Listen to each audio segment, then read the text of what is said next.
যদি এমন হয় আপনি ভোটের দিন সকালে ঘুম থেকে উঠে ব্রেকফাস্ট করে স্নান টান করে গেলেন ভোট কেন্দ্রে এবং যাওয়ার পরে আপনি দেখলেন যে ভোটার লিস্টের নামই নেই, অর্থাৎ আপনি ভোট দিতে পারবেন না, তো সেরকম কিন্তু তার মতো দুঃখ কিন্তু আর নেই। অর্থাৎ এত কষ্ট করে যাওয়ার পরে যদি ভোট না দিতে ফিরে আসতে হয়, তো সেক্ষেত্রে একটা খারাপ পরিস্থিতি তৈরি হয়। তো আজকে আমি আপনাদের দেখাবো যে কি করে দেখবেন যে আপনি আসন্ন ভোটে ভোট দিতে পারবেন কিনা বা আপনার ভোটার লিস্টে নাম আছে কিনা। তো এটা একটা সিম্পল বিষয়, আপনার কাছে যদি একটা মোবাইল থাকে সেক্ষেত্রেও আপনি এটা করতে পারবেন, ইভেন আপনার কাছে যদি একটা কম্পিউটার থাকে সেক্ষেত্রেও কিন্তু আপনি এটা করতে পারবেন। তো চলুন দেখে নিই এটা কি করে করতে হয়। সো ওয়েলকাম ভিউয়ার্স, কেমন আছেন আপনারা সবাই? আশা করি সবাই ভালো আছেন। আমি আছি আপনাদের সাথে Dipak Sarkar from Bengali tech squad. আর বেঙ্গলি টেক স্কোয়াডের নতুন এপিসোডে আপনাদের সবাইকে স্বাগত। ভিডিও শুরু করার আগে সবার কাছে একটা রিকোয়েস্ট, যদি আপনার ছোট্ট চ্যানেলটি আপনি এখনো পর্যন্ত সাবস্ক্রাইব করে না থাকেন, প্লিজ একটু কষ্ট করে ভিডিও নিচে যান, ভিডিও নিচে গিয়ে দেখেন একটা লাল রঙের সাবস্ক্রাইব বাটন আছে, ওখানে ক্লিক করে সাবস্ক্রাইব হয়ে যাবে এবং পাশে দেখবেন একটা বেল আইকন রয়েছে, ওটাতেও টিপে দেবেন। তাহলে যেটা হবে, আমি যখন কোনো নতুন ভিডিও আপলোড করবো সবার আগে দেখতে পারবেন এবং কোনো ভিডিও আপনার মিস হবে না। আর হ্যাঁ, আপনার যদি কোনো বিষয়ের উপর ভিডিও দেখার ইচ্ছা হয় তো সেক্ষেত্রে অবশ্যই কিন্তু কমেন্ট বক্সে লিখবেন যে আপনার এই বিষয় নিয়ে আপনার কোনো প্রবলেম আছে, তো সেই বিষয়ে কিন্তু আমি চেষ্টা করব আপনাকে একটা ভিডিও উপহার দেওয়া। তো চলুন দেখে নিই এবং সরাসরি চলে যায় আমাদের কম্পিউটার স্ক্রিনে।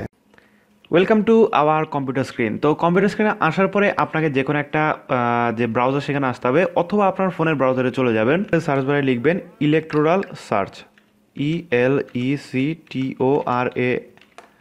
ELECTORAL সার্চ, লিখে সার্চ করবেন। সার্চ করার পরে দেখবেন একদম প্রথমে একটা ওয়েবসাইট আসবে, দেখতে পাচ্ছেন এখানে ইসিআই ভোটার ইনফরমেশন। জাস্ট এখানে ক্লিক করবেন। ক্লিক করার পরে এখানে আপনাকে দুটো অপশন দেওয়া হবে। এক হচ্ছে সার্চ বাই ডিটেলস, অর্থাৎ এখানে আপনার নাম, জন্ম তারিখ, স্টেট, ডিস্ট্রিক্ট সমস্ত কিছু দিতে হবে। সেকেন্ড যেটা সব থেকে সোজা পদ্ধতি রয়েছে সেটা হচ্ছে সার্চ বাই এপিক নম্বর, অর্থাৎ যেহেতু আপনি ভোট দিতে যাবেন তার মানে অবশ্যই আপনার ভোটার আইডি কার্ড আছে। সো এপিক নাম্বার হচ্ছে অ্যাকচুয়ালি ভোটার আইডি কার্ডের সাথে যে নাম্বারটা থাকে সেটাকে বলা হয় এপিক নাম্বার। তো এইখানে আপনাকে এপিক নাম্বারটা দিতে হবে, অর্থাৎ আপনার ভোটার আইডি কার্ড নাম্বার দিতে হবে। এখানে আপনার স্টেটটা সিলেক্ট করতে হবে, দেন এইখানে যে ক্যাপচাটা রয়েছে এই ক্যাপচাটা আপনাকে ফিল করতে হবে। আপনি যদি ক্যাপচা বুঝতে না পারেন তো সেক্ষেত্রে এখানে রিনিউ অপশন আছে বা রিফ্রেশ অপশন আছে, এখান থেকে আপনি ক্যাপচাটা চেঞ্জ করতে পারেন।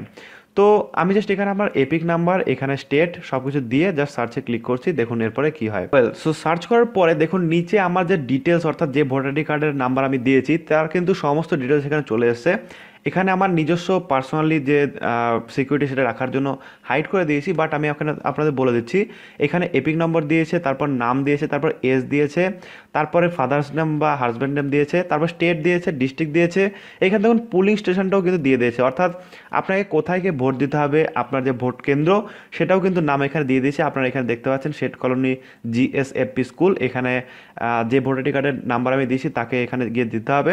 তারপর এখানে অ্যাসেম্বলি কনস্টিটিউয়েন্সি, তারপর এখানে পার্লামেন্টারি কনস্টিটিউয়েন্সি সমস্ত কিছু আপনাকে কিন্তু এখানে দিয়ে দিয়েছে। সো আপনার যদি নিচে এরকম নাম আসে এইটা করার পরে, অর্থাৎ আপনাদের ডিটেলস এটা দেওয়ার পরে যদি নিচে এটা আসে, আপনি বুঝবেন যে আসন্ন ভোটে আপনার যে নাম সেটা রয়েছে এবং আপনি গিয়ে ভোট দিতে পারবেন। এবং আপনার যদি এখানে নাম না আসে তার মানে আপনি ভাববেন যে আপনার ভোটার লিস্টের নাম নেই।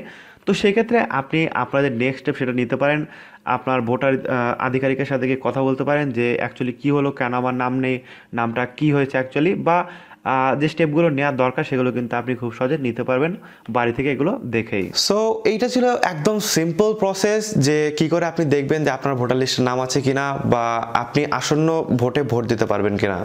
সো এই ছিল মোটামুটি আজকের ভিডিও। আশা করি ভিডিওটা আপনার ভালো লেগেছে। ভালো লাগলে অবশ্যই লাইক করবেন আর অবশ্যই শেয়ার করে দেবেন আপনার বন্ধুদের সাথে, যাতে তারা এই বিষয়গুলো জানতে পারে এবং এই বিষয়গুলো শিখতে পারে। Thank you so much video দেখার জন্য। দেখা হবে নেক্সট ভিডিওতে। টাটা।